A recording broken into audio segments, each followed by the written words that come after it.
တရားရှင်ကိုရောမြတ်ကြီးကိုရှိခိုးခြင်းညိုပြီးတဲ့နောက်ယနေ့မိမိတို့ဟောဒီတရားဓမ္မတွေကြိုးစားအားထုတ်လို့ဝိသုံးပါးလွတ်တဲ့နိဗ္ဗာန်ကိုတနည်းပြောရင်ဒုက္ခခတ်သိမ်းချုပ်ငြိမ်းတဲ့နိဗ္ဗာန်ကိုအလိုရှိကြတယ်ဆိုရင်ဝိဇ္ဇာစရဏတံပံတော်ဆိုတဲ့အတိုင်းဘာနဲ့ပါပြည့်စုံရဝိဇ္ဇာနဲ့စရဏဒီဝိဇ္ဇာနဲ့စရဏပြည့်စုံမပြည့်စုံဝိဇ္ဇာနဲ့စရဏမှာဘယ်ဟာသည်အရေးကြီးဆောင်ရွက်ရမယ်ဆိုတာကိုဒီတရားတော်ကိုယဟန္တာအရှင်မြတ်ကြီးနှစ်ပါးဖြစ်တဲ့အရှင်ဥပါဝါဏနဲ့အရှင်သာရိပုတ္တရာတို့အမေးဖြေလှုပ်သွားတယ်လို့မှတ်ထားနော်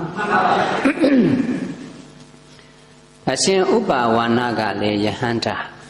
အရှင်သာရိပုတ္တရာကလည်းယဟန္တာ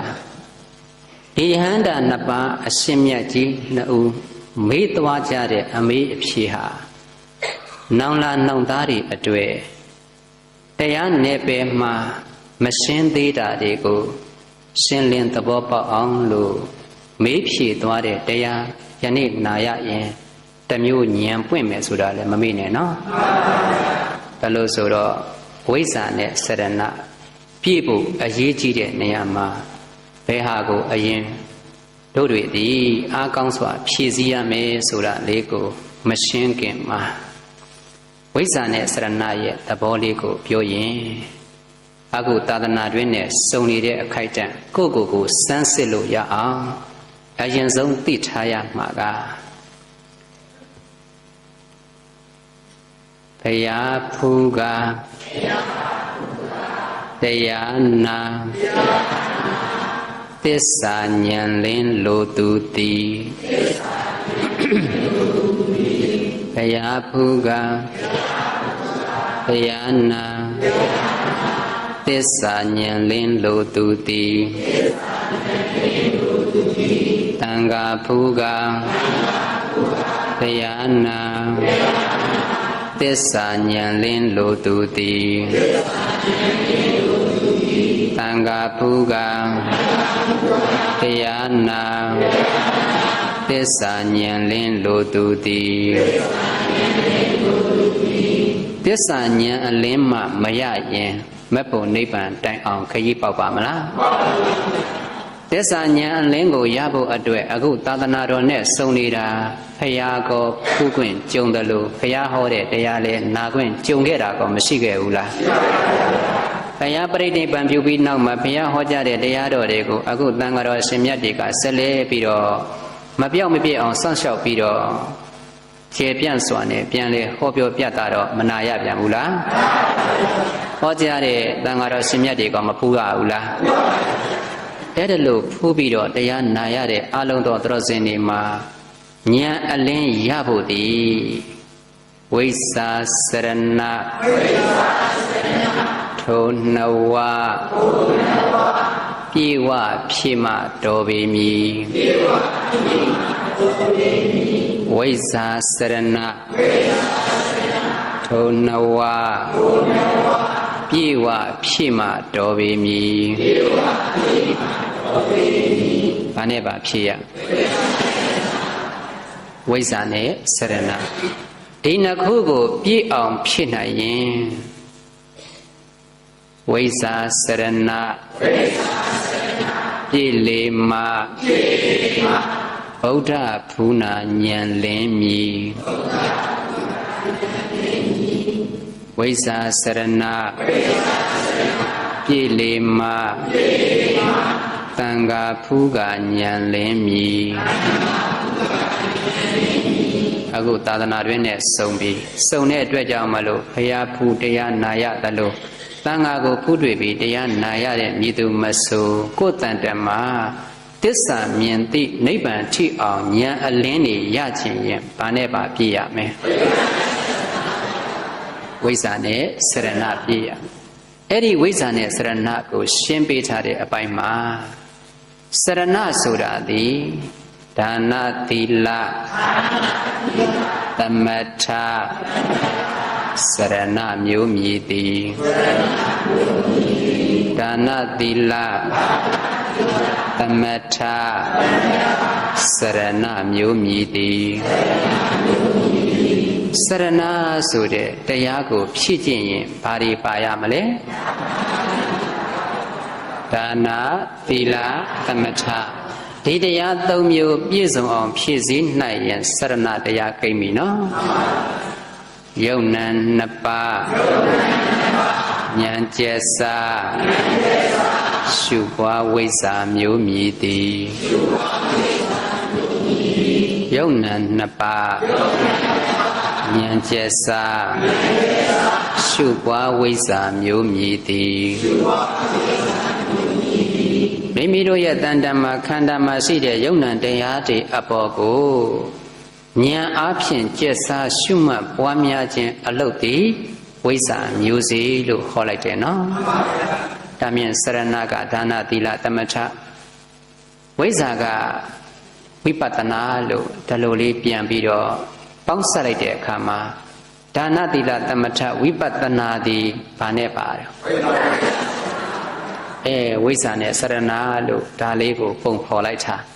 အဲ့ဒါကတန်ត្រာထဲမှာကျင်လေရတဲ့ဘဝတလျှောက်ရဲ့ဖြည့်ဆည်းရမယ်အပိုင်းလေးကိုဒါပုံဖော်တာနော်မိမိတို့တွေအတိတ်တုန်းကလာခဲ့ရတဲ့အတိတ်အကြောင်းလေးကိုပြန်ပြောင်းကြည့်ရင်အတိတ်ကတို့တွေအားလုံးလာခဲ့ကြတယ်အဲ့ဒီလာခဲ့ကြတဲ့နေရာမှာကိုယ်တန်ရာကိုဖြည့်ခဲ့တာကြီးပဲနော်ဒါနတန်ရင်ဒါနဖြည့်ရင်စရဏပဲရှိမယ်သီလတန်လို့သီလဖြည့်တဲ့ပုဂ္ဂိုလ်ဘာပဲရှိသမထတန်လို့သမထဖြည့်ရင်စရဏပဲရှိမယ်တချို့ကလည်းပဲဟေးယုံနံဓမ္မအပေါ်မှာသာပရမတ်ကိုတန်ပြီးတော့လည်းပဲဝိဇ္ဇာမျိုးကြီးပဲချသွားတဲ့ပုဂ္ဂိုလ်လည်းရှိတယ်ပေါ့နှစ်မျိုးလို့စုံအောင်ချတဲ့ပုဂ္ဂိုလ်လည်းရှိတယ်လို့မှတ်လိုက်နော်ဒါမြင်တစ်မျိုးကိုသာချခဲ့တဲ့ပုဂ္ဂိုလ်တစ်မျိုးမချွတ်ယွင်းဘူးလားဝိဇ္ဇာကိုတော့အားကောင်းစွာဖြည့်ပြီးဒါနသီလသမထဆိုတဲ့အပိုင်းကိုစုပ်ယုပ်စေခဲ့မယ်ဆိုရင်လည်းပဲတစ်မျိုးတော့ကောင်းပြီးတစ်မျိုးချွတ်ယွင်းပြန်တယ်နော်ဝိဇ္ဇာစရဏနှစ်မျိုးလုံးကိုဖြည့်ဆည်းတဲ့ပုဂ္ဂိုလ်လည်းပဲမရှိနိုင်ဘူးလားမေးရင်အဲ့ဒီအတိတ်ကဖြည့်ခဲ့တဲ့အကြောင်းအရာကိုမူတည်ပြီးပြစ္ဆုတ်ပံရောက်နေတဲ့အနေထားလေးနဲ့သုံးသပ်ရင်အတိတ်ကစရဏမျိုးကိုချုပ်ခဲ့ပြီးတော့ဝိဇ္ဇာမျိုးကိုတန်ခဲ့ရင်ပေါ့နော်ဝိဇ္ဇာမျိုးသာရှိခဲ့ပါချုပ်ရှာစရဏမဲ့သူသည်ဘာပြည့်ခဲ့တယ်ဝိဇ္ဇာမျိုးပြည့်ခဲ့ပြီးစရဏချုပ်ရှာတယ်ဝိဇ္ဇာမျိုးသာရှိခဲ့ပါချုပ်ရှာစရဏမဲ့သူသည်နောက်အခါသာသနာဘယ်ခါမရောက်ပြီနောက်အခါသာသနာဘယ်ခါမရောက်ပြီဒါကအကြောင်းနဲ့အကျိုးဆက်ဆက်ပြတာအတိတ်ကဝိဇ္ဇာမျိုးကိုပရမတ်သန်ပြီးတော့သွားတဲ့ပုဂ္ဂိုလ်တွေ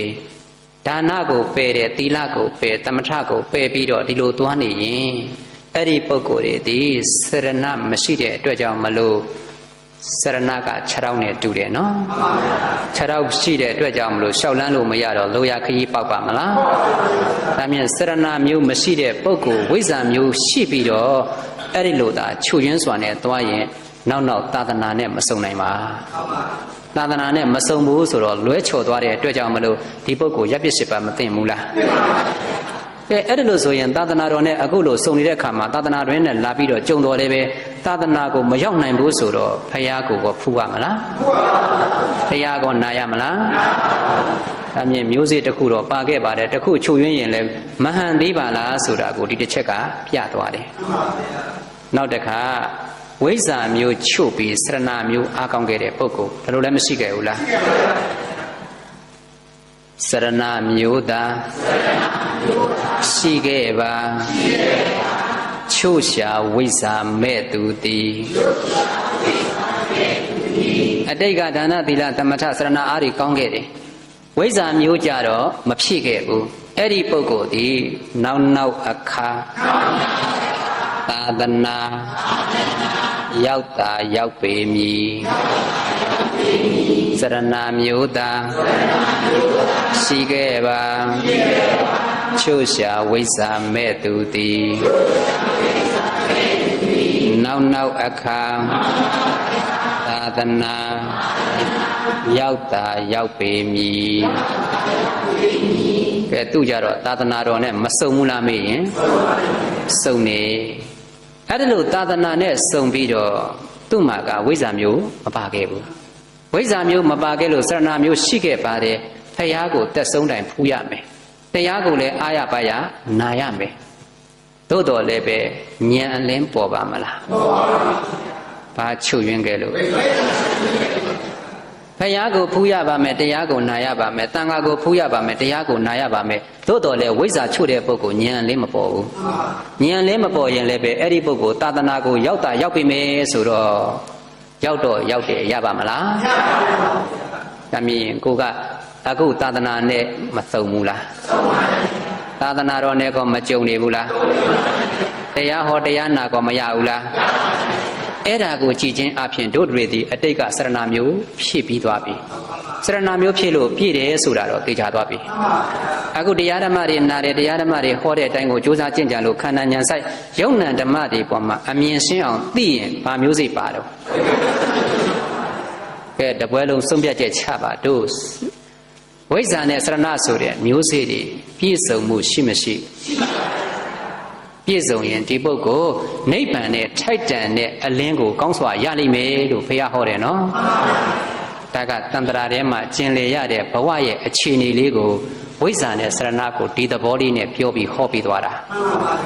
စရဏမျိုးကိုဖြည့်ခဲ့တဲ့ပုဂ္ဂိုလ်ဝိဇ္ဇာမျိုးချုပ်ခဲ့မယ်ဆိုရင်သာသနာတော့ရောက်မယ်သစ္စာဉာဏ်မရဘူးဝိဇ္ဇာမျိုးသာဖြည့်ခဲ့ပြီးစရဏမျိုးမပါခဲ့ရင်လည်းသာသနာနဲ့လွဲချော်အောင်မယ်ဒါကြောင့်ဘုရားမဖူတရားမနာတဲ့အတွက်ဉာဏ်လည်းမပေါ်ပြန်ဘူးအခုကိုကသာသနာနဲ့စုံတဲ့တရားနာရတယ်တရားကိုယ်တိုင်အားထုတ်ရတဲ့မျိုးစေ့ကစရဏမျိုးစေ့ရှိခဲ့ပြီးပြီ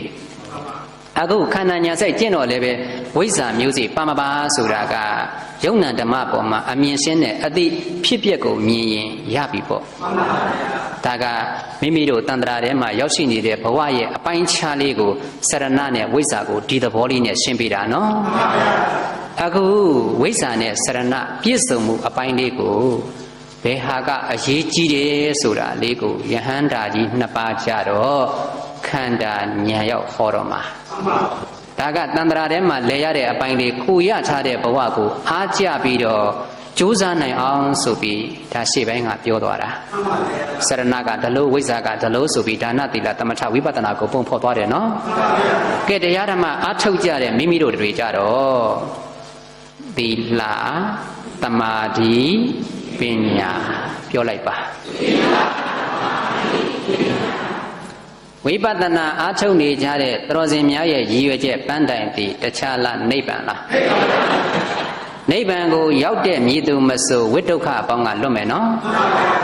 ဝိဆင်းရဲဒုက္ခအပေါင်းကလွတ်တဲ့နိဗ္ဗာန်ကိုရောက်ချင်ရင်သီလသမာဓိပညာပြည့်စုံအောင်ဖြည့်ရမယ်လို့မပါဘူးလား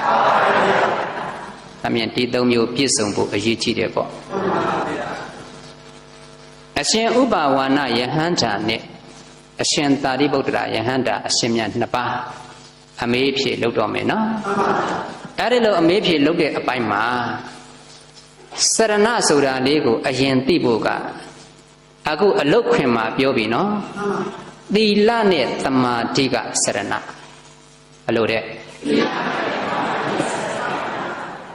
ပညာကဝိဇ္ဇာပညာကကဲဒီတော့သီလသမာဓိကစရဏပညာကဝိဇ္ဇာအဲ့ဒီအပိုင်းလေးနှစ်ခုတော့ပေါ်သွားပြီနော်စရဏနဲ့ဝိဇ္ဇာဝိဇ္ဇာနဲ့စရဏဒီဟာပြည့်စုံမှသာလျင်ပါရမှာဒုက္ခခတ်သိမ်းချုပ်ဆုံးတဲ့နိဗ္ဗာန်ကိုရကျင်ရင်ဘာနဲ့ပါဖြစ်ရသီလသမာဓိပညာပြည့်စုံရင်ရမယ်လို့ကမဟုတ်ဘူးလားအခုသီလသမာဓိပညာကိုပုံဖော်သွားတဲ့နေရာမှာဝိဇ္ဇာနဲ့စရဏအလွန်အရေးကြီးတယ်နော်သေချာလည်းပဲခန္ဓာဉာဏ်ရောက်အောင်ကြိုးစားကြည့်ပါရှေ့ပိုင်းကပြောသွားတဲ့အနေထားလေးကစရဏဝိဇ္ဇာကို ဒါနသီလသမထဝိပဿနာနဲ့ပုံဖော်ပြီးတော့လောကထဲရောက်လာရတဲ့ကိုယ်အဖြစ်လေးရဲ့အားရပွဲကောင်းပုံလေးကိုသာသနာနဲ့စုံပုံကိုကြိုးစားအားထုတ်တဲ့အပိုင်းမှာယုံ nant ဓမ္မတွေပေါ်မှာအမြင်ရှင်းအမြင်သိရင်မျိုးစေ့ကောင်းပြီကွာဒါကတိုက်တွန်းတဲ့စကားနော်အဲ့ဒီတိုက်တွန်းမှုအပေါ်မှာပြည့်စုံရင်လည်းမရဘူးလားဆိုရင်ရမှာပါသို့တော်လည်းအခုခန္ဓာညာရောက်ကြတော့ဘယ်သဘောတွေကိုပုံဖော်တယ်ဆိုတာကိုတိတိကျကျသိရရင်ပုံမကောင်းလားညာရောက်တဲ့အလုပ်ကိုအဲ့တော့ညာရောက်တဲ့အလုပ်ဖြစ်တဲ့အတွက်ကြောင့်မလို့အရှင်ဥပါဝါဏကနေပြီးတော့အရှင်သာရိပုတ္တရာကြီးကိုမေးမှာငါရှင်နဲ့မေးခွန်းပြဿနာတော့မေးချင်ပါတယ်မေးပါအဲ့ဒါလို့မေးပါဆိုတော့လောကမှာပြောခဲ့တာကဝိဇ္ဇာနဲ့စရဏပြည့်စုံရင်ပါရမယ်ကဲဒီတော့မေးပြီမေးခွန်းမေးလိုက်တဲ့အခါမှာငါရှင်ရေးတဲ့ဝိဇ္ဇာမျိုးရှိခဲ့တယ်ပါတယ်အဲ့ဒီဝိဇ္ဇာနဲ့တင်ဝိဒုက္ခဆင်းရဲကလွတ်တဲ့နိဗ္ဗာန်ကိုရနိုင်ပါသလားရောက်နိုင်ပါသလားလို့မေးပါတယ်ဝိဇ္ဇာနဲ့နော်ဝိဇ္ဇာနဲ့ကြီးသွားမယ်အဲ့ဒီလို့ဆိုရင်ဝိဒုက္ခဆင်းရဲလွတ်တဲ့နိဗ္ဗာန်ကိုရောက်နိုင်ပါသလားလို့နံပါတ်1မေးလိုက်တယ်အဲ့ဒီမေးလိုက်တဲ့အခါမှာရှင်သာရိပုတ္တရာကြီးဖြေတော့မယ်ဝိဇ္ဇာနဲ့ကြီးသွားမယ်ဝိဇ္ဇာတဲ့တာလေရင်ဝိဒုက္ခဆင်းရဲအပေါင်းကလွတ်အောင်လို့အဲ့ဒီတစ်ခုတည်းနဲ့သွားမှာသူကြီးတက်တက်သွားရင်ဝိဒုက္ခဆင်းရဲအပေါင်းကလွတ်တဲ့နိဗ္ဗာန်ကိုရနိုင်သလားရောက်နိုင်သလားလို့မေးတော့ငါရှင်ဆိုပြီးတော့ရှင်သာရိပုတ္တရာကအဖြေပေးတယ်မရောက်နိုင်ဘူးဟေ့ဗါတဲ့တော့ဒါမြင်ဝိဇ္ဇာကြီးတက်တက်နဲ့သွားလို့မရသေးဘူးဒါနဲ့မေးပြန်တယ်စရဏနဲ့ကြီးသွားရင်ကောဝိဒုက္ခဆုံးတဲ့နိဗ္ဗာန်ကိုရောက်နိုင်ပါသလားရနိုင်ပါသလားလို့မေးပြန်တယ်ဒါလို့မေးတော့အရှင်သာရိပုတ္တရာကြီးကငါရှင်ရေးတဲ့စရဏနဲ့သွားယုံနဲ့လေမရောက်ဘူးကွာကဲနှစ်ချက်ရှိသွားပြီ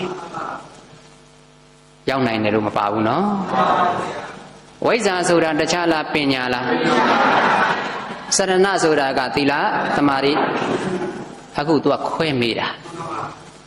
ဝိဇ္ဇာနဲ့ကြီးသွားပြန်ရင်လည်းပဲဒုက္ခဆုံးတဲ့နိဗ္ဗာန်ရောက်နိုင်လားလို့မေးတော့မရောက်နိုင်ဘူးစရဏနဲ့ကြီးသွားရင်လည်းပဲရောက်နိုင်လားမေးတော့ဟောမေးခွန်းနှစ်ခုတော့အဖြေရသွားပြီ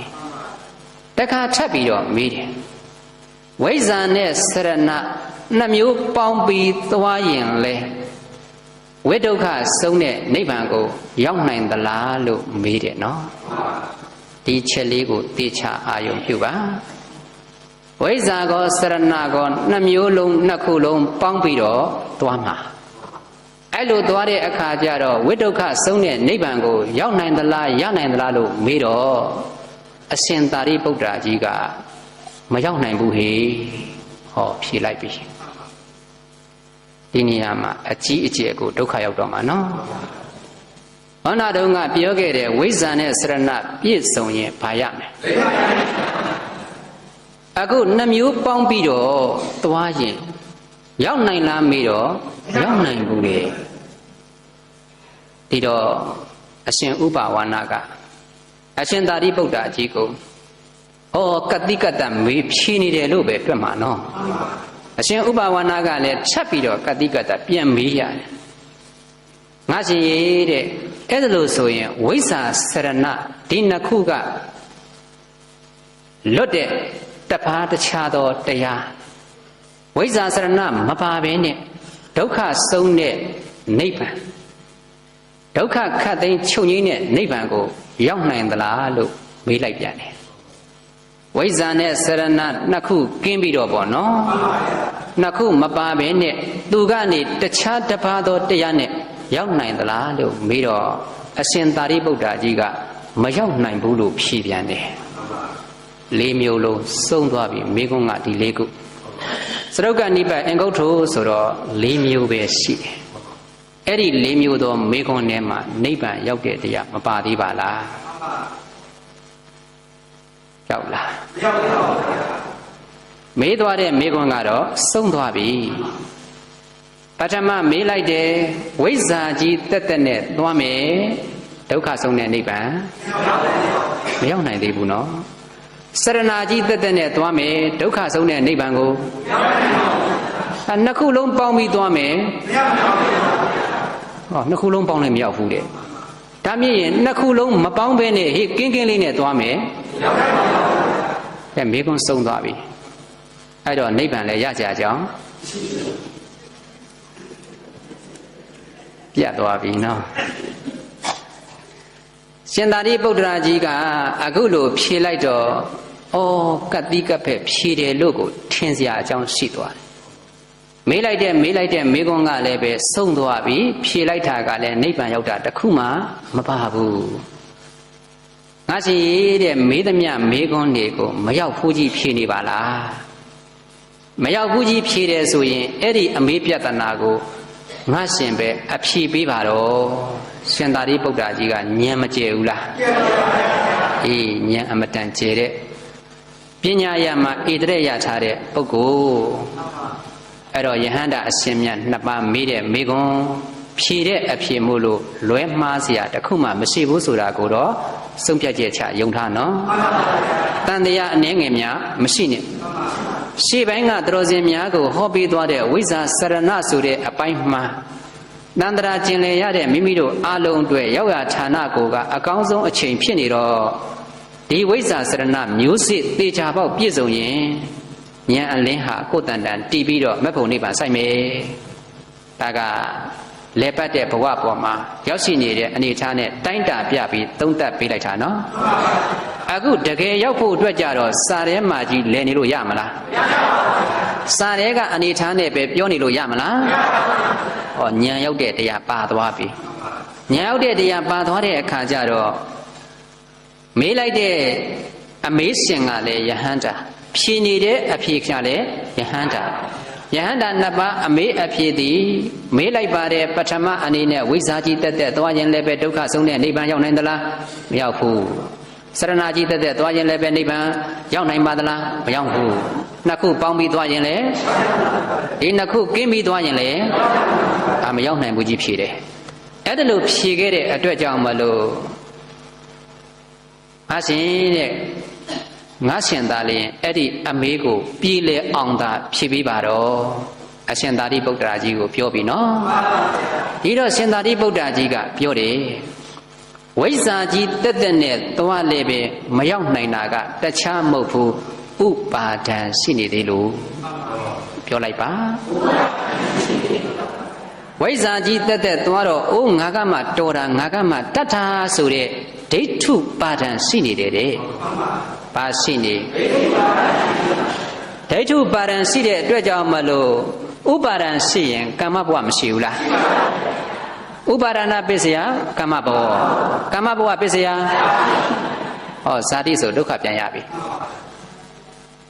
လိုချင်တာကဝိဇ္ဇာကြီးတက်တက်သွားနေုံနဲ့ကတော့ဟေ့ငါတော်ငါတတ်ငါသိဆိုရင်သွားပြီနော်အဲ့ဒါကြောင့်မလို့ဥပါဒံရှိသေးတယ်လေဘာရှိဥပါဒံရှိရင်ကံရှိမယ်နော်ကံရှိရင်ဘာရှိ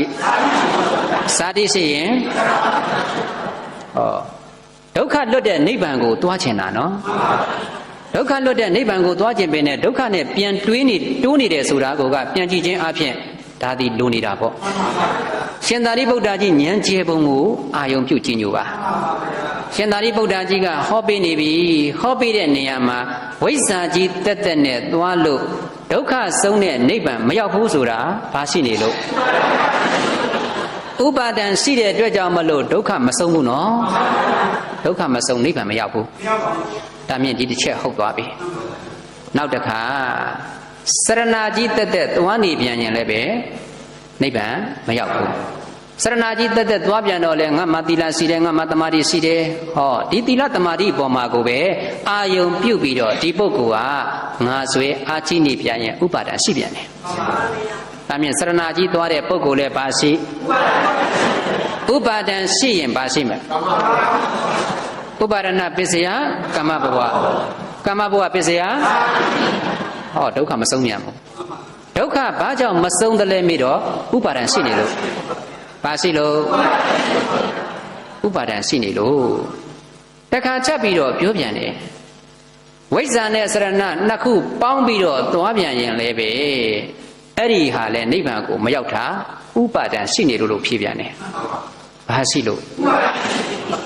ဒါမြင်အတော်အရေးကြီးသွားပြီဒီနှမျိုးစုံရင်နိဗ္ဗာန်ကိုရမယ်လို့ပြောပင်နဲ့နှစ်ခုပေါင်းပြီးသွားတာကဥပါဒံရှိနေတယ်တဲ့အဲ့ဒီဥပါဒံရှိရင်ကံရှိရင်ဇာတိရှိမယ်ဇာတိရှိရင်ဘာသစ္စာရဒုက္ခသစ္စာရဩဒုက္ခဆုံးတဲ့နိဗ္ဗာန်ကိုသွားကျင်တာအခုဒုက္ခနဲ့ပြန်တွေ့နေတယ်ဆိုကြတဲ့ကောကဩဝိဇ္ဇာနဲ့စရဏနှစ်ခုပေါင်းသွားလဲမရောက်ပါလားဆိုတာပေါ်သွားတာပဲသူတို့နှစ်ခုကင်းပြီးတော့သွားမယ်ဟိသူတို့နှစ်ခုကင်းပြီးသွားမယ်ဆိုရင်သီလသမာဓိပညာမရှိတဲ့ပုဂ္ဂိုလ်ဟာပုရုဇဉ်ပဲအန္တပုရုဇဉ်တွေမှာသီလသမာဓိပညာမရှိဘူးအဲ့ဒီအကန့်သက်သက်ဆိုတော့ပုရုဇဉ်နိဗ္ဗာန်ရလို့ရှိတာပုရုဇဉ်တွေနိဗ္ဗာန်ပဲရှိမလဲအဲ့တော့ပုရုဇဉ်တွေဆိုတော့ပို့ဆိုးသွားပြီဝိဇ္ဇာစရဏပေါင်းသွားတော့မရောက်မှတော့ကင်းပြီဆိုပို့ဆိုးပြီပေါ့ဒါမြင်ရင်နိဗ္ဗာန်မရောက်တဲ့အချက်ကတော့ပေါ်သွားပြီနော်ဟုတ်ကောဟုတ်သလားအေးဒါလို့ဆိုရင်မိမိတို့အတွက်နိဗ္ဗာန်လမ်းစာပျောက်သွားပြီနိဗ္ဗာန်လမ်းစာပျောက်သွားတာကိုပြန်ဖော်ရတော့မယ်ဒီနိဗ္ဗာန်လမ်းစာပျောက်သွားလို့မဖြစ်ဘူးနော်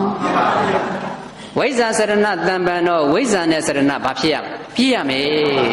အဲ့ဒါလို့ပြည့်မှသာလျင်မိမိရဲ့တန်တန်မှာတစ္ဆာဉာဏ်လဲဟာနိဗ္ဗာန်ကိုရောက်မှာအဲ့ဒီဉာဏ်လင်းကိုရောက်ဖို့အတွက်အခုအရှင်သာရိပုတ္တရာကြီးကဉာဏ်ကြည်ကြည်နဲ့ကိုဖြည့်ပေးသွားပြီဝိဇ္ဇာကြီးတက်တက်သွားတာလည်းမရောက်ရတာပါရှိလို့ဥပါဒံရှိရင်ကံရှိမယ်ကံရှိရင်ဇာတိပြန်ရမယ်စရဏကြီးပဲတက်တက်သွားရင်လည်းပဲဥပါဒံရှိနေသေးရင်မရဘူးနော်နှစ်မျိုးပေါင်းပြီးသွားပြန်တော့လေနိဗ္ဗာန်မရောက်ရတာပါရှိလို့ကင်းပြီးသွားပြန်တော့လေသီလသမာဓိပညာမရှိတော့ရမလားဒါကတော့ယုံမတန်တရားမရှိနဲ့နိဗ္ဗာန်မရခြင်းရဲ့အကြောင်းအချက်တွေမရောက်ခြင်းရဲ့အကြောင်းအချက်တွေကိုပုံဖော်တဲ့နေရာမှာဝိဇ္ဇာစရဏကိုဒါပြသွားတာနော်ကဲအလုတ်ခွင်တဲရေးကြီးပါလားဆိုတာပေါ်သွားပြီမိမိတို့တွေအနေနဲ့ကတော့ဝိဇ္ဇာနဲ့စရဏပြည့်စုံရပြီကွာဒီလောက်လေးလွယ်လွယ်လေးမှတ်လိုက်ကောအဲ့ဒါလိုမှတ်လိုက်တဲ့အတွက်ကြောင့်မလို့အခုတို့တရားအထုတ်တဲ့ဖြစ်ပြမြင်နေဆိုရင်ဘို့အစင်ကိုဖြေလို့ငါပြည့်စုံပြီရကိုရမယ်ဆိုတော့အဲ့ဒီပုဂ္ဂိုလ်မှာဒါကဝိဇ္ဇာဒါကစရဏလို့ပိုင်ပိုင်နိုင်နိုင်မသိသေးပြန်ရင်လည်းပဲအဲ့ဒီပုံမှာဥပါဒံကကတ်အောင်မှာဒါကြောင့်မလို့ရှင်းပြီဆိုတော့အဲ့ဒီ၄မျိုးပုံမှာဥပါဒံတရားနဲ့သီလသမာဓိပညာကင်းနေတဲ့အချက်လေးကိုပုံဖော်ပြီးတော့မရနိုင်တဲ့အကြောင်းလေးကိုပြောသွားပြီနော်ကဲဒီတော့မှဝိဇ္ဇာနဲ့စရဏမှာပြန်ပြီးပုံဖော်လိုက်တဲ့တရားကဝိဇ္ဇာဆိုတဲ့တရားသည်မိမိတို့ရဲ့တန်တန်မှာကိန်းဖို့အတွက်ကဟောဒီစရဏတရားတွေကိုအားကောင်းစွာဖြည့်ရင်ဝိဇ္ဇာကရောက်ကိုရောက်မှာရကိုရမှာဒါမြင်ရင်စရဏဆိုတဲ့တရားမှာသီလသမာဓိပြောလိုက်ပါ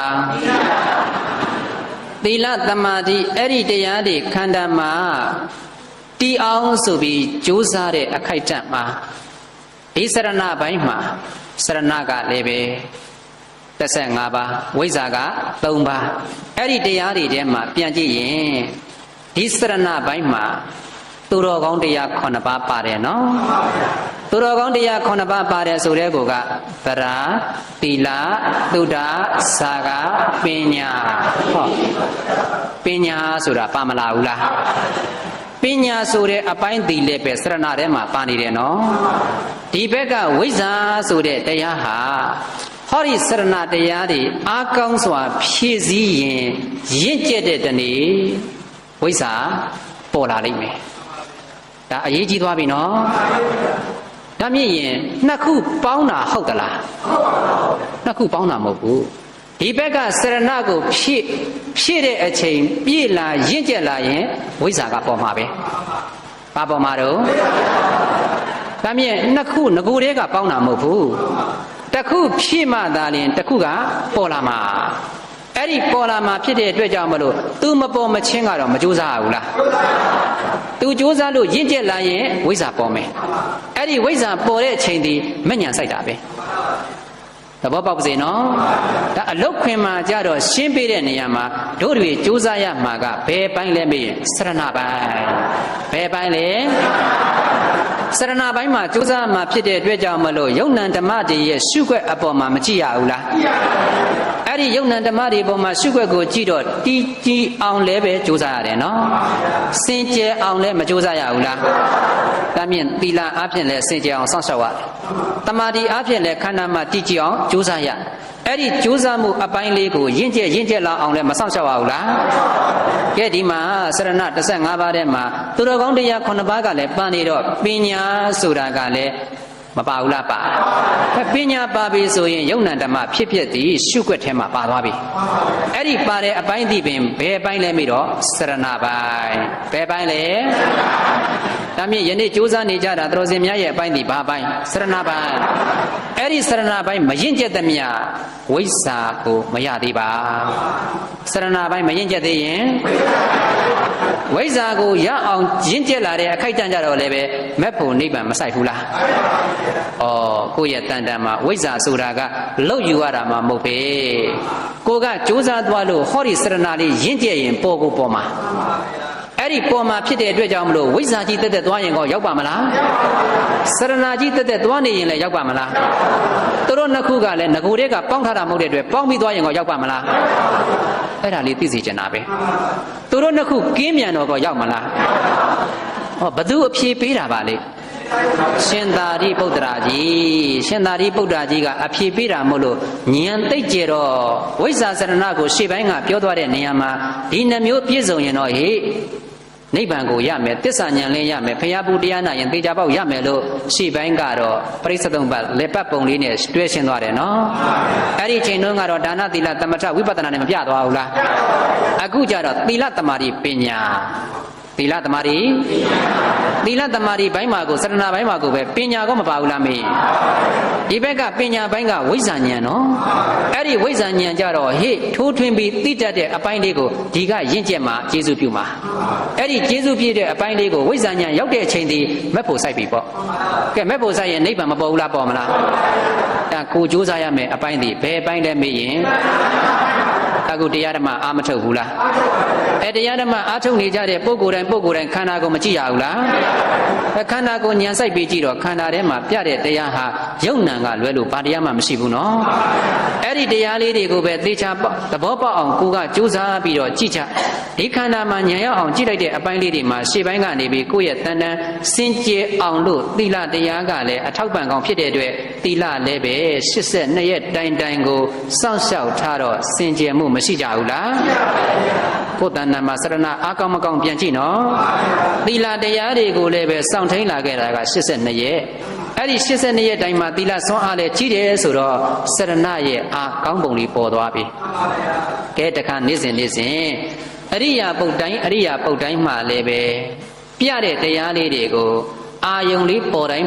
လိုက်မကြည့်ရဘူးလားလိုက်ကြည့်နေတဲ့တည်ငြိမ်မှုလေးရရင်တမာတိကောမဖြစ်ဘူးလားအဲ့ဒီပေါ်မှာဉာဏ်ကရှင်တဲ့အတွက်ကြောင့်မလို့ယုံနံဓမ္မတွေရဲ့အပေါ်မှာဖြစ်ပျက်ကောမရှိဘူးလားအဲ့ဒါဘာအပိုင်းတော့စရဏပိုင်းဟာယုံနံတွေကိုဖြစ်ပျက်ရှုနေတဲ့ဟေးကိုကပထမပြောတော့ငါဆိုရင်ယုံနံတွေကိုဉာဏ်ကျက်စားတဲ့ရှုပွားတဲ့လို့ဝိဇ္ဇာဟေးဒါပြောခဲ့တယ်နော်အဲ့လိုပြောခဲ့တော့ငါပြိဿတုမလေဓာနဲ့ပတ်ပြီးတော့ပြတ်ပြီးတော့မှကိုယ့်ရဲ့ရောက်ရှိတဲ့ဘဝအပိုင်းခြားလေးပေါ်မှာပြည့်စုံမှုလေးကိုအာရပွဲတာဖော်ကျူးသွားတာအခုအလုတ်ခွင်နဲ့ပြောတဲ့အခါကျတော့ဒီဝိဇ္ဇာဆိုတဲ့တရားသည်ဟောဒီစရဏရင့်ကျက်မှပေါ်လာမဲ့တရားအဲ့ဒီပေါ်လာမဲ့တရားဒီပင်မက်ဖို့ဆိုင်လောက်အောင်ကိုကျေးဇူးများမများတမ်းမြင့်ကိုကကြိုးစားတဲ့နေရာမှာဟောဒီဝိဇ္ဇာဆိုတဲ့တရားနဲ့ဒီဘက်ကစရဏတရားဟာဘာနဲ့တူလဲမေးရင်သစ်ပင်တပင်ကိုခုတ်တဲ့နေရာမှာအချက်တရားခုတ်ရင်ပြတ်မယ်နော်ဘယ်လိုတဲ့အချက်တရားခုတ်ရင်ပြတ်မယ်ဒါလို့ဆိုရင်ရှေ့ကနေပြီးတစ်ချက်ခုတ်လိုက်နဲ့69ချက်ရသွားပြီဘယ်နှချက်မှပြတ်မှာနောက်တစ်ချက်မခုတ်သေးရင်မပြတ်သေးဘူးနော်ကဲနောက်တစ်ချက်အချက်တရားပြည့်အောင်ခုတ်လိုက်ပြီဒီပင်ကြီးပြတ်သွားပြီဒါမြင်ရင်အဲ့ဒီအပင်ကြီးပြတ်တာသည်နောက်ဆုံးတစ်ချက်ကြောင့်ဟုတ်လား တစ်ချက်တည်းနဲ့ပြတ်မသွားဘူးလား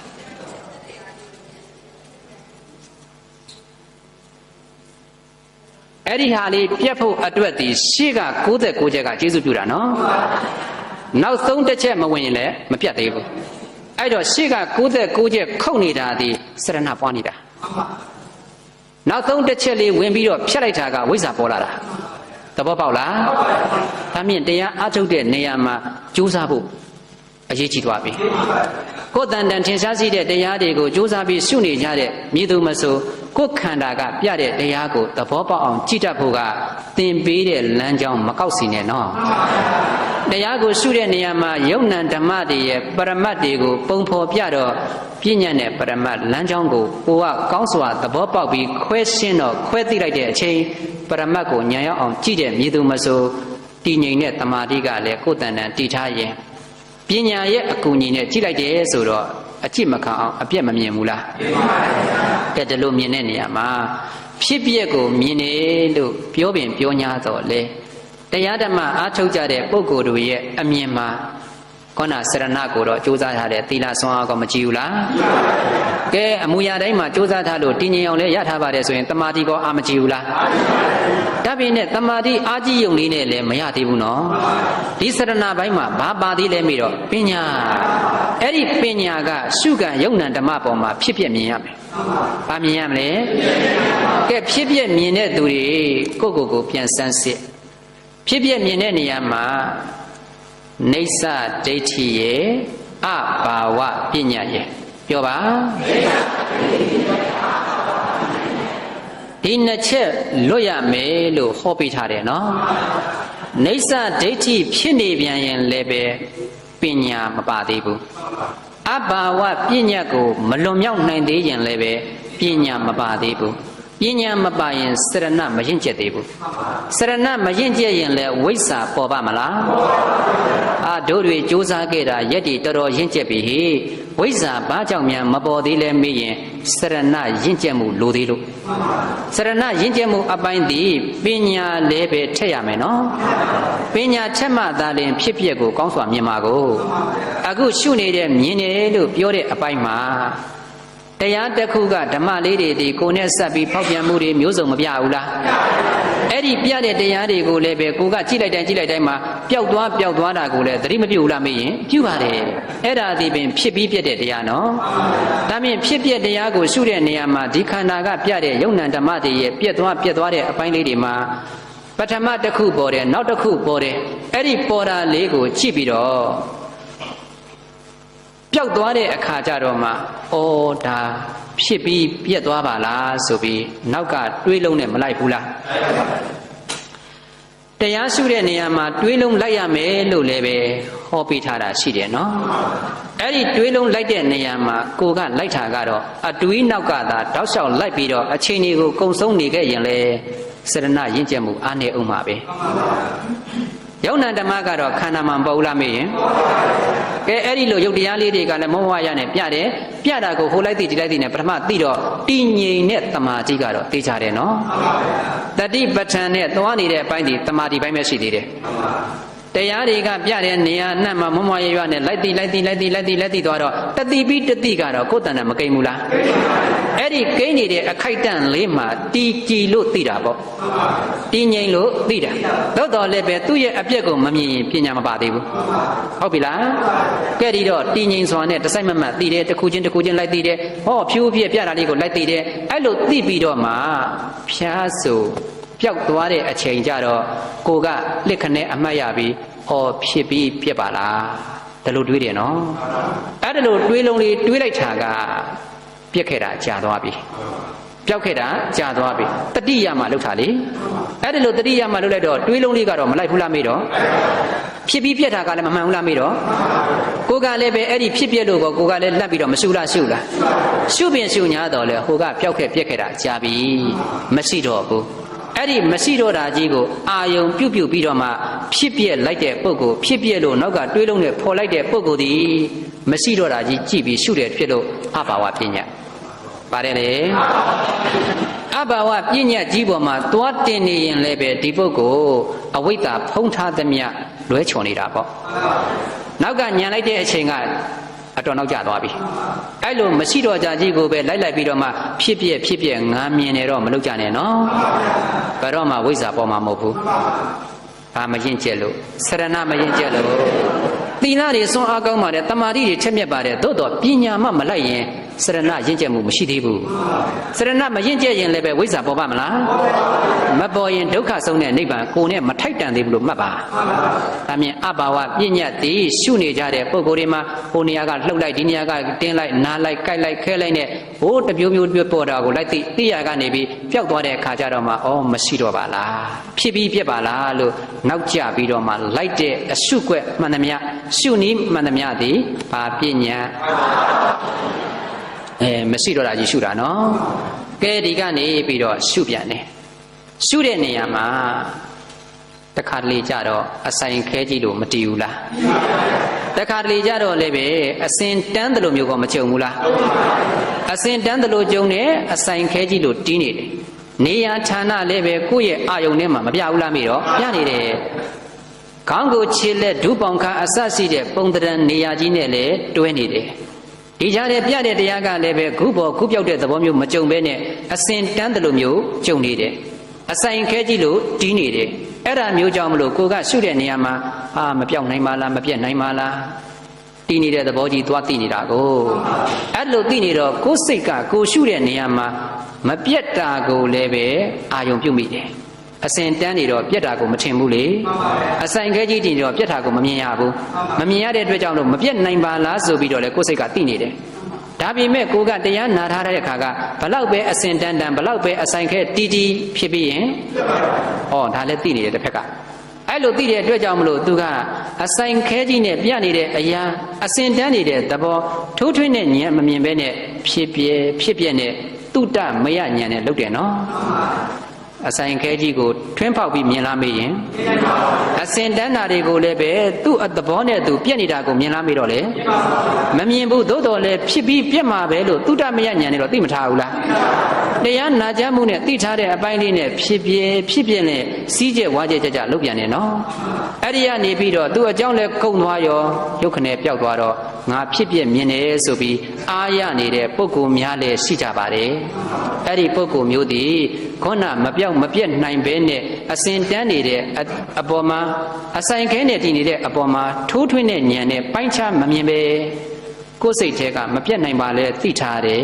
ပြီးတော့လည်းဖြစ်ပြလို့ရှုနေတယ်အဲ့ဒီပုဂ္ဂိုလ်သည်မမြဲတဲ့တရားကိုမြဲတယ်လို့လက်ခံထားတယ်ဟုတ်ပြီလားမမြဲတဲ့တရားကိုမြဲတယ်လို့လက်ခံထားပြီးတော့မှတုဒ္ဓမဉဏ်နဲ့ဖြစ်ပြလို့ရှုနေမှာတော့အဲ့ဒီပုဂ္ဂိုလ်မြဲတဲ့တရားအပေါ်မှာအယူကနိစ္စဒိဋ္ဌိသဘောပေါက်လားမြဲလားမေးတော့ရုပ်တရားလည်းမမြဲဘူးနော်အဲ့ဒီမမြဲတဲ့ဖောက်ပြန်မှုလေးပေါ်မှာအစင်တန်းနေတာကိုထိုးထွင်းမကြည့်နိုင်အဆိုင်ခဲနဲ့ဖြစ်နေတာကိုလည်းပဲထိုးထွင်းပြီးမမြင်နိုင်ဘဲနဲ့ကိုကဖြစ်ပြနဲ့သွားလို့ပြီးမပြောက်နိုင်ပါလားမပြတ်နိုင်ပါလားလေတစ်ဖက်ကလက်ခံထားတယ်အဲ့ဒီလိုမျိုးနဲ့ရှုနေသမျှနိစ္စဒိဋ္ဌိဖြစ်နေရင်ဒီပုဂ္ဂိုလ်စရဏမရင်ကျက်ဘူးတမာရီပိုင်းမရင်ကျက်ဘူးလားမေးရင်ရင်ကျက်ပါတယ်သီလပိုင်းမရင်ကျက်ဘူးလားမေးရင်ရင်ကျက်ပါတယ်သို့တော်လည်းပညာပိုင်းမှာမရင်ကျက်ရင်ဝိဇ္ဇာပေါ်ပါမလားအမတန်ကျေးဇူးကြီးတဲ့ရှင်သာရိပုတ္တရာကြီးဟာဖြေကြားပြီးသွားတဲ့တရားပြန်ပြောင်းအာယုံပြုလိုက်ရင်အလုတ်ခွင်မှာအတော်ရေးကြည့်သွားပြီဟုတ်ကောဟုတ်ရဲ့လားအရင်တော့ကကိုနားလေခဲ့ကိုသိခဲ့တာကဝိဇ္ဇာနဲ့စရဏဆိုတာကိုဒါနသီလသမထဝိပဿနာနဲ့နှိုင်းရှင်ပြလို့ဒီလောက်ပဲသဘောပေါက်ခဲ့တာနော်အခုတိတိကျကျကိုဝိဇ္ဇာစရဏနဲ့ပြောလိုက်တဲ့အခါကျတော့ဝိဇ္ဇာကြီးတက်တက်နဲ့သွားရင်လည်းပဲဒုက္ခဆုံးတဲ့နိဗ္ဗာန်ကိုရောက်နိုင်ပါသလားလို့အရှင်ဥပဝါဏယဟန္တာကမေးတာကိုရှင်သာရိပုတ္တရာကြီးကမရောက်နိုင်ဘူးစရဏတက်တက်နဲ့သွားနေပြန်ရင်လည်းရောက်နိုင်သလားလို့မေးတော့လေကဲနှစ်ခုကလည်းငကိုယ်တည်းကပေါင်းထားတာဟုတ်လားတစ်ခုရင့်ကျက်မှာတစ်ခုပေါ်မှာအဲ့ဒါကိုနှစ်ခုပေါင်းပြီးသွားရင်ក៏ရောက်ပါမလားလို့မေးတယ်နော်မရောက်ဘူးဖြေတာပေါ့နှစ်ခုကင်းပြီးသွားရင်လည်းရောက်နိုင်လားမေးတော့လေနှစ်ခုကင်းသွားမှတော့သီလလည်းမရှိသမာဓိလည်းမရှိပညာလည်းမရှိတဲ့ပုရုဇဉ်ဘယ်တော့မှမရောက်ဘူးဒီသဘောကရှင်းခဲ့ပြီနော်အခုမိမိတို့ပြန်ပြီးကြည့်လိုက်တဲ့အခါကျတော့ငါတို့စူးစမ်းနေတဲ့အပိုင်းဟာစရဏပိုင်းပါလားဘာပိုင်းလို့အဲ့ဒီစရဏပိုင်းကိုသာရင့်ကျက်အောင်လုပ်ပါတနေ့ရင့်ကျက်တဲ့အချိန်ဒီဝိဇ္ဇာပေါ်မှာပဲဝိဇ္ဇာပေါ်ပြီဆိုရင်စရဏနဲ့ဝိဇ္ဇာစုံမစုံစုံတဲ့နေ့သစ္စာဉာဏ်လင်းပေါ်မှာပဲနိဗ္ဗာန်လည်းပဲမျက်မှောက်ပြုမေ အဲ့ဒီအတွက်ကိုယနေ့လာကြိုးစားတာဖြစ်တဲ့အတွက်ကြောင့်မလို့ကိုပြန်သုံးသပ်လိုက်တော့သီလပိုင်းလည်းပဲကျေနပ်စရာပါသမာဓိပိုင်းလည်းပဲကျေနပ်စရာပါပညာပိုင်းလေးမှာဖြည့်ဆွဲပြီးတော့ကြိုးစားမြင်အောင်ကြည့်မယ်ဆိုရင်ခေါဏပြောခဲ့တဲ့နှစ်ပိုင်းတော့လွန်မြောက်ပါစေနော်နိစ္စဒိဋ္ဌိဖြစ်တဲ့အပိုင်းကအစဉ်တန်းနေတဲ့သဘောအဆိုင်ခဲဖြစ်နေတဲ့သဘောဒီသဘောအပေါ်မှာလိုက်ပြီးတော့စိတ်ကတွတ်နဲ့လှုပ်တဲ့ဖြစ်ပျက်မျိုးကိုဆိုနေတာနော်တကယ်သိရမှာကဘလောက်ပဲအစဉ်တန်းဘလောက်ပဲအဆိုင်ခဲနဲ့ပြသူ့သဘောလေးတွေကမမရွနဲ့ပြောင်းလဲနေတဲ့အမူအရာမတူတဲ့အချင်းရာလေးကိုထိုးထွင်းမြင်အောင်ကြည့်ရင်ဖြစ်ပျက်တွေ့မတွေ့အဲ့ဒီကနေစူးစမ်းရင်းနဲ့မိမိတန်တန်မှာကောင်းကိုချေလဲအမူအရာတွေမတွေ့ပဲသူ့သဘောလေးဟာဖြစ်လိုက်နဲ့ပြနေတာကိုအပြောမဟုတ်ပဲနဲ့ခန္ဓာကပြတာကိုဉာဏ်မြင်နဲ့သာသဘောပေါက်အောင်ကြည့်နိုင်ရင်နိစ္စဒိဋ္ဌိလည်းလွတ်မယ်အဘာဝပညာလည်းလွတ်မယ်အဲ့ဒီလွတ်တဲ့အချိန်ဒီဉာဏ်ရင့်ကျက်တာပဲသဘောပေါက်လားတမ်းမြင်ရင်ကိုယ့်ရဲ့တန်တန်မှာအဲ့ဒီဉာဏ်လေးရင့်ကျက်ပြီဆိုရင်စရဏပိုင်းအောင်မြင်တယ်ပေါ့စရဏပိုင်းအောင်မြင်တဲ့ပုဂ္ဂိုလ်ဒီပါရဝိဇ္ဇာပေါ်မယ်ဝိဇ္ဇာပေါ်ရင်ဒုက္ခဆုံးတဲ့နိဗ္ဗာန်ကိုယ့်အတွက်ပဲပေါ့အဲ့တော့မှယဟန္တာကြီးအရှင်မြတ်နှစ်ပါးဟောကြားပေးတဲ့တရားမေးဖြေသွားတဲ့တရားဟာအလွန်မှတ်သားစရာကောင်းလောက်အောင်ကိုနောင်လာနောင်သားတွေအတွက်အဖြေတစ်ခုမရသွားဘူးလားမိမိတို့ကဝိဇ္ဇာဆိုရင်ကိုကြိုးစားနေတဲ့ဖြစ်ဖြစ်မြင်တာကိုပဲတည်းတည်းယူလိုက်တာကိုအခုတော့ဝိဇ္ဇာဆိုတာကပေါ်ရမယ်တရားနော်ဒီဘက်ကဖြည့်ဆည်းရမယ်အပိုင်းအဲ့ဒီဖြည့်ဆည်းရမယ်အပိုင်းလေးကိုဖြည့်ဆည်းရင်တနေ့ရင့်ကျက်တဲ့အချိန်လေးတွေရောက်မယ်ဆိုတာကိုတော့မမေ့ပါနဲ့ဒါကြောင့်သူတို့နှစ်ခုဒီပေါင်းထားလာမိတော့လေတစ်ခုရင့်ကျက်မှာတစ်ခုပေါ်မှာနော်အဲ့ဒါကြောင့်နှစ်ခုပေါင်းပြီးတော့သွားရင်လည်းပဲရောက်နိုင်သလားဆိုတဲ့အမေးဟာရှင်းသွားပါပြီသူတို့နှစ်ခုကင်းပြီးသွားရင်ကောရောက်နိုင်ပါမလားတစ်ခုချင်းသွားနေရင်ကောရောက်ပါမလားအေးရောက်အောင်ကျင့်ရမယ်အပိုင်းလေးမှာကဥပါဒမပါဘူးဘာမပါဘူးသိစရာရှိတာကိုသိနေတဲ့အခိုက်အတန့်မှာမြင်စရာရှိတာကလည်းဆက်လက်ပြီးမြင်ရင်ဖြစ်တာနဲ့ပြတ်တာပဲနော်ကဲဖြစ်ပျက်ကိုမြင်နေတဲ့အချိန်မှာဉာဏ်တော့မှတဏှာလာဥပါဒံလာမလားဒိဋ္ဌိလာမလားဥပါဒံလာမလားဒါကိုမလာဘူးအဲ့ဒီမလာဘူးဆိုရင်ဥပါဒံမလာရင်ကံလည်းမလာတော့ဘူးကံမလာရင်ဇာတိလာမလားဟုတ်ဒါတိပင်လျင်ဘုရားရှင်ကိုတော်မြတ်ကြီးကတန်ယုတ်တမှာထပ်ပြီးတော့မှလူမိုက်နဲ့လူလိမ္မာပါဠပဏိတတုတ်ကိုလည်းထပ်ပြီးဟောပြီးထားပြန်တော့ပေါင်းဆက်ပြောရင်လူလိမ္မာကဝိဇ္ဇာပေါ်အောင်ကြိုးစားမှာပဲလူမိုက်ကြတော့လည်းပဲဟေးကိလေသာတရားတွေကိုစရဏအပေါ်မှာကိုကအာယုံပြုတ်ပြီးပြည့်စုံအောင်ဖြည့်ဆည်းရမယ့်ပိုင်းမှာလွဲချော်သွားတဲ့အတွက်ကြောင့်မလို့ဥပါဒံအစွဲလန်းနေနဲ့သွားနေရင်လည်းပဲလမ်းစာမပြောက်ဘူးလားပြောက်မလားဒါမြင်ရင်မိမိတို့တွေသည်ကိုယုံကြည်ရမှာကငါတို့ကြိုးစားနေတဲ့စရဏပိုင်းသည်အရေးကြီးတယ်အမြင်မှန်ဖို့လည်းအထူးသတိပြုပါမယ်အမျိုးမျိုးလည်းရှင်းမထားဘူးလားရှုွက်တွေကိုမျိုးရှင်းထားတာနော်အဲ့ဒီရှင်းထားတဲ့ရှုွက်တွေကိုသာအပိုင်အနိုင်ကြိုးစားနိုင်ရင်စရဏအားကောင်းပါပြီအခု82ရဲ့ကိုပြန်ကြည့်လိုက်ရင်ငါတို့ဘလောက်ထိအားကောင်းတယ်ဆိုတာကိုမှတ်ဆလို့မရဘူးလားတိလာအားဖြင့်လည်းပဲပြည့်စုံမှုရှိကြတယ်နော်တမာတိအပိုင်းလည်းပညာပိုင်းကိုကြိုးစားရမယ်နော်ပညာပိုင်းလည်းပဲပြည့်စုံမှုရှိတဲ့ရှိအောင်ကိုကြိုးစားရတော့မယ်ဖြစ်ပျက်ကိုမမြင်ဘူးလားမေးတော့မြင်တယ်အဲ့ဒီမြင်တဲ့အပိုင်းလေးမှာခေါင်းပြောခဲ့တဲ့အရာတွေလွတ်ရမယ်နော်ကိုကြည့်လိုက်တဲ့အကြည့်တိုင်းမှာကပုံတရံနေရာလေးတွေနဲ့တွဲသိတဲ့ဖြစ်ပျက်လည်းမရှိဘူးလားအေးစပြီးတော့မြင်တဲ့အချိန်ကမှပုံတရံနေရာတွေနဲ့တွဲမြင်ပါလေပုံတရံတရားတွေနဲ့တွဲမြင်တဲ့ဖြစ်ပျက်ကိုလည်းပဲတွေ့ကောင်းတွေ့ရမယ်နော်အဲ့ဒီကနေကြိုးစားပြီးတဲ့အခါကျတော့ဥရိယပယဆိုတဲ့ဖြစ်ချင်းပြက်ချင်းဆိုတဲ့ပညာစရဏပိုင်းမှာမြင်ရတဲ့အပိုင်းလေးတွေဖြစ်တာလေးတွေကိုတစ်ခုချင်းပေါ်သွားတိုင်းသိတယ်ဆိုတဲ့ကွာအဖြစ်မမြင်ဘူးလားတခါတလေကြတော့လေအဲ့ဒီပေါ်မှာကိုပဲမြင်လိုက်တဲ့အမြင်လေးမှာတည်နေတဲ့သဘောလေးတွေတက်နေတဲ့သဘောလေးကိုလည်းမမြင်ရဘူးလားအဲ့ဒါကလည်းပဲသဘောတစ်ခုကိုမြင်ရတာနော်ပြီးရင်ပြက်သွားတာကိုမမြင်ရဘူးလားအဲ့ဒီအပိုင်းမှာကြတော့၃မျိုးလုံးမြင်ရတယ်ဥပခြေပင်ပြောလိုက်ပါဒါမြင်၃မျိုးလုံးမြင်ရတဲ့အပိုင်းမို့လို့ပရမတ်သဘောပေါ်မှာလေ့လာခွင့်ကောင်းရသွားပြီအဲ့ဒီကနေကြိုးစားသွားလို့စရဏပိုင်းလေးရင့်ကျက်လာပြီဆိုရင်ပြတဲ့အရှုခံတရားယုံနာအပေါ်မှာတေချာသဘောပေါက်အောင်သူပြတဲ့နေရာကြည့်လိုက်ရင်နေရာမတွေ့တော့ဘူးပုံတရံမတွေ့တော့ဘူးနေရာပုံတရံမတွေ့ဘဲနဲ့ဖြစ်နေတဲ့သဘောလေးပဲမတွေ့တော့ဘူးဘာတွေ့လဲမေးရင်ကြည့်လိုက်ရင်မရှိတော့ဘူးကြည့်လိုက်ရင်မရှိတော့ဘူးဆိုကြတဲ့ကောဉာဏ်ပူကျင်သွားပြီဒါမြင်စရဏရင့်ကျက်လာပြီ အဲ့ဒီစရဏရင့်ကျက်လာတဲ့အတွက်ကြောင့်မလို့ဒီပုဂ္ဂိုလ်ရဲ့တန်တန်မှာပြက်တာလေးကြီးပဲအကြည့်မခံအောင်မြင်ရတယ်ဆိုတော့သူ့သဘောလေးကအစင်တန်းလဲပြက်နေတာပဲအဆိုင်ခဲနဲ့ပြလဲပြက်နေတာပဲအဲ့ဒီပြက်နေတာကိုထိုးထွင်းမြင်ပြီးဆိုရင်ကိလေသာလာသေးလားဟိုကိလေသာမလာခြင်းဒီပင်ဥပါဒံပယ်ထားပြီးသားနော်ဥပါဒံပယ်ရဆိုရင်ကမ္မဘဝမလာဘူးမလာရင်ဇာတိသိမ့်ဖို့တေချာသွားပြန်ပြီအဲ့ဒီပုဂ္ဂိုလ်ဒီမရမနာကြိုးစားပါအဲ့လိုကြိုးစားလာလို့တဖြည်းဖြည်းနဲ့ရင့်ကျက်လာတဲ့ဉာဏ်ဟာထပ်လောင်းပြီးတော့ဒီအပြက်တွေကိုမြင်ရကနေပြီးပြန်ပြီးတော့မှပုံတရံအထည်နဲ့တွဲမြင်ရတဲ့ဖြစ်ဖြစ်ပြန်လာဦးမှာအဲ့လိုပြန်လာတဲ့အခါကျတော့ကို့မှာကဒါလေးတွေပေါ်မှာအာယုံလေးပြုတ်ပြီးတော့ညီငွေတယ်လို့စိတ်ပြက်တယ်လို့တော်ကျင်တယ်လို့ဖြုတ်ကျင်တယ်လို့ဖြစ်တတ်တယ်နော်အဲ့လိုဖြစ်တတ်တာကဉာဏ်နှုတ်သွားလို့မဟုတ်ဘူးမိမိတန်တန်မှာဉာဏ်လေးတွေရင့်ကျက်လာတိုင်းမှာအမြင်လေးတွေတစ်မျိုးပြီးတစ်မျိုးပြောင်းသွားတာအဲ့ဒီပြောင်းသွားမှုအပေါ်လေးပေါ်မှာသတိထားပြီးတော့ကိုလိုရမယ့်လို့ကိုဆက်လုပ်ပါဆက်လုပ်တဲ့အခါမှာဒီခန္ဓာကပြတဲ့တရားကိုပဲမကြည့်ရဘူးလား